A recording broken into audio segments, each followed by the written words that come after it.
I love the look of heat embossing on my cards. It instantly adds a lot of elegance to my projects, and wow.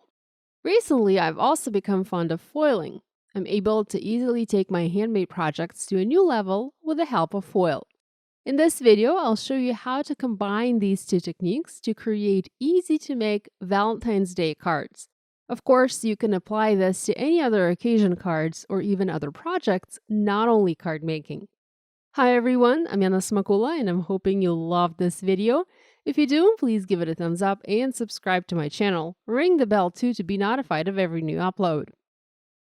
Here I have a beautiful Floral Hearts stamp set from Pretty Pink Posh. It's a smaller set, yet it packs everything you need to make beautiful cards.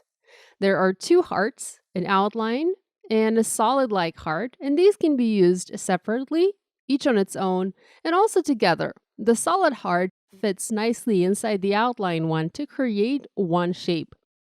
You also have several small sentiments done in a classic font in this stamp set. The coordinating dies that are available for this set are also done very cleverly, and you have one die that will cut just the outline heart, like a heart wreath, and also another two dies, mine are still connected here, but those dies will cut both of the shapes out separately. So you already have options as to how you can use your stamps. I mentioned I'm fond of foiling lately, and today I want to foil heart outlines on my cards with the help of these coordinating dies. This is very easy to do with the Glimmer hot foil system. It's a new tool that basically is an add-on to your die cutting machine. It doesn't work with every die cutting machine, but it is compatible with many machines that accept steel rule dies. And what this tool does is it allows you to add foiled effects to your handmade cards with the help of dies. Pretty cool, right? I'm going to foil the heart outline using the coordinating die from my stamp set on several pieces of cardstock. If you've never worked with Glimmer machine, it's super easy to do. All you need is to plug it in, turn it on, and wait for the first two lights to turn red and green. These indicate the machine is hot enough to foil. Mine are already lit. The first light is red and the second one is green as I've turned it on ahead of time, and I'm now working on building my sandwich. Just like with die cutting, you want to make sure to build the correct sandwich with your dies, foil, and plate to be able to foil perfectly. To help me align everything and make sure I foil this heart outline exactly in the center of my panels, I'm using a little trick. This is something that I saw online. I've placed a piece of thin printer paper, so not cardstock, just regular typing paper. I've placed it on the surface of my Glimmer machine, and this paper is cut to 4 1/4 by 5.5 inches, so it mimics the front of my card. I've aligned the coordinating die on top of it and press the timer button on my machine to start heating the metal die. Once that last green light stops flashing, that's when the die is hot enough to foil with. While it is heating up, I'm going to place my foil on the die. I've cut it so that it is just slightly larger than a die, and I'm putting it pretty side down. And I'm going to cover this with a piece of cardstock, and I'm using that typing paper in the background to align my cardstock, or rather my future card front on top, to make sure that I have that heart, or that I will have that heart foiled perfectly in the center of this panel.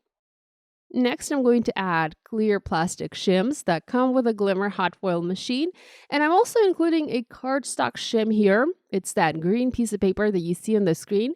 You'll need to include it, just any cardstock shim, when foiling with dies and not Glimmer plates to compensate the difference in height of these two types of products. The Glimmer hot foil machine is actually designed to work with the Glimmer plates, which are a little bit thicker than the etched dies, but you can also foil with the dies like I'm showing in this video. Now, I mentioned foil. The foil I'm using here is not your typical laminator type foil. It's a different kind. It's thermal or heat activated foil. So just keep that in mind when you're using or if you're planning to get this machine. Okay, looks like the light has stopped flashing. So it's now time to take the platform out of the docking station and take it to the die cutting machine. I'm not showing this on video as my platinum die cutting machine sits off to the side on another table and it doesn't fit in my video frame. But you do need to send this sandwich through your die cutting machine to apply pressure on the hot die and transfer the foil. Once this is done, I am bringing my platform back into the docking station and I can remove the shims and peel the foil to reveal that gorgeous result. Looks beautiful, doesn't it?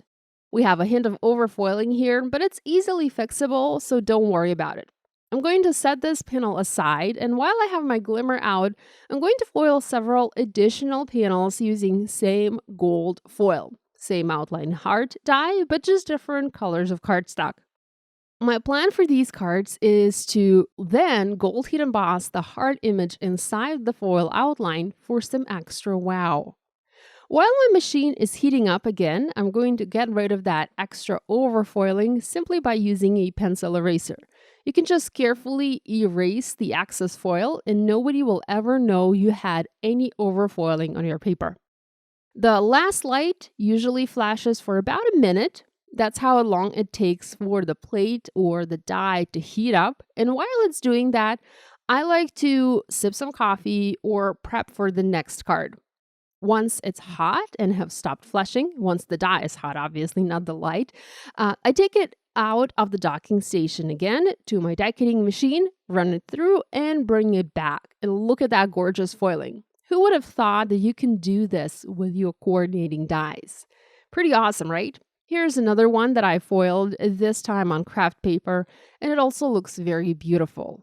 I can keep going as this is pretty addictive, but I decided to stop after I foiled that last one on red paper. Gorgeous.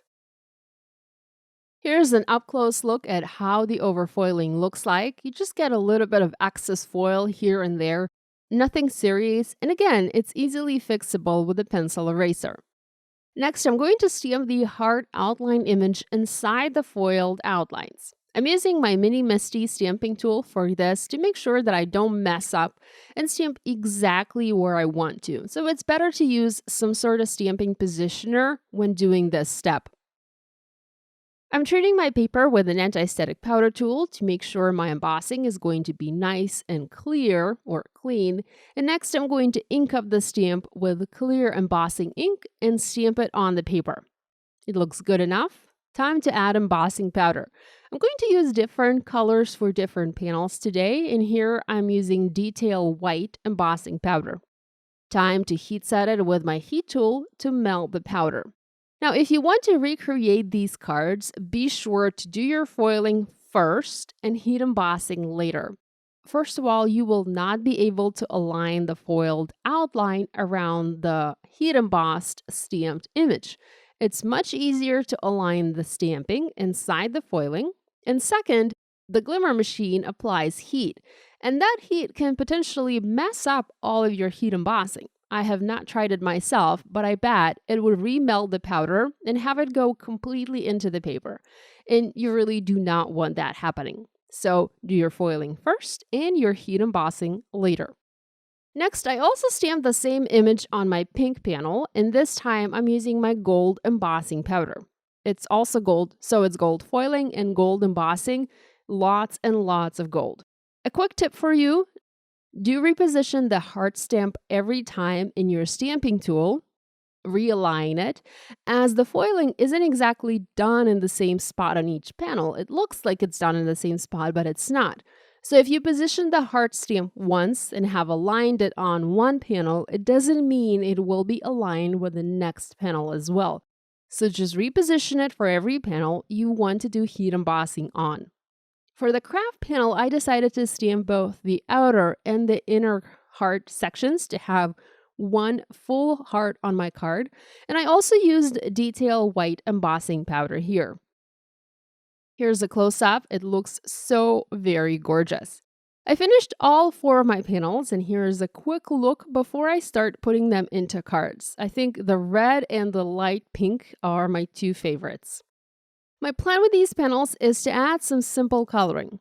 I used my Polychromos pencils from Faber-Castell to color the white heart on the craft panel. And as always, I did very simple and basic coloring here with some pink and white pencils. When coloring a heat embossed image with your colored pencils, you have to be really careful with how much pressure you are applying, as it is very easy to knock off the embossing powder. I had that happen in a few places. I was pushing too hard with my pencil, and the white embossing outline just flaked off on my card. I was able to fix that later using a white pen, but you won't be able to fix this on every panel, so just be mindful of how much pressure you apply.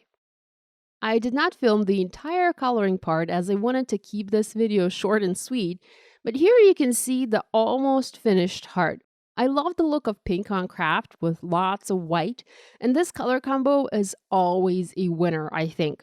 Here I have the embossing powder flake off, and I came in with a white pen and fixed that outline. It's an easy fix, but again, it's not always possible to do.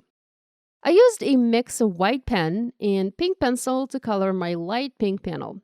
I did the exact same thing here and just quickly colored the heart outline to give it some color. With my hot pink panel, I actually went a bit overboard as I colored everything using a white pen. It didn't look right in the end as the white coloring blended too much with the white outline, so you'll see me replace it with a light pink heart in the end.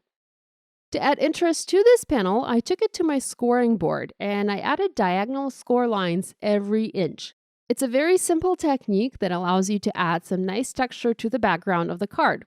I also did selective scoring here, keeping the center section of the panel free from any scoring or embossing.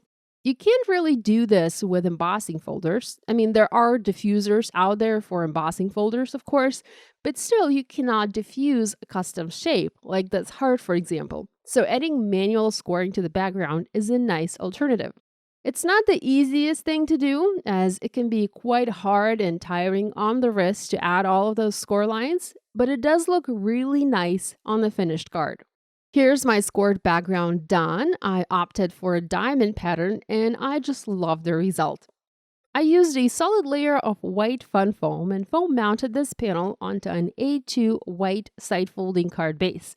I also trimmed it down to about 4 by 5¼ inches to have a small white border around the main panel. That's where I decided I wanted to use a pink heart here instead, so I die cut the light pink panel and I cut the heart portion out.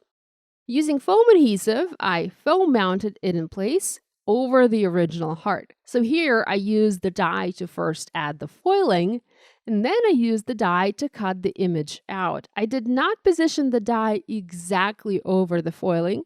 It shifted just a teeny tiny bit, so you can kind of see a little bit of that gold foil on the die cut.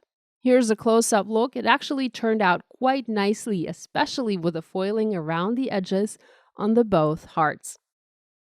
Previously, I had added some die-cut branches. I used some gold glitter cardstock from my stash and simply cut a few pieces out using coordinating dies from another stamp set from Pretty Pink Posh called Autumn Blooms.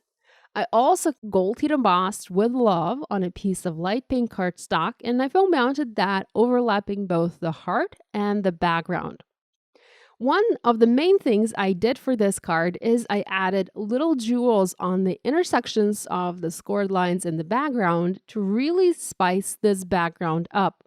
I used jewels from the Valentine's Day mix, and I just adhered them in place using glue. Here's a photo of the finished card to show you a close-up. I think it turned out really beautifully. The rest of my cards today were finished in a similar way. I added horizontal score lines to the red background. I scored it at 1/2 inch and I trimmed it to 4 by 5¼ inches and also foam mounted it onto an A2 white side folding card base. I added a gold heat embossed sentiment that reads hugs and kisses and embellished the colored heart with same Valentine's Day jewels. To complete the craft card, I foam mounted the negative light pink panel over the craft panel to create a recessed colored heart.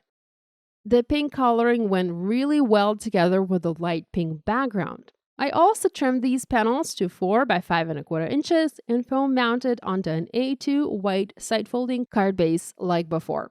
I added tiny Be Mine sentiment that was gold heat embossed on same light pink cardstock, and again embellished this card with pretty jewels from the Valentine's Day mix. I had a blast making these cards using the floral heart stamp set and coordinating die set from Pretty Pink Posh. Here's a closer look at all 3 cards created using this set. I hope you'll give this idea a try using these or other stamps and dies from your stash.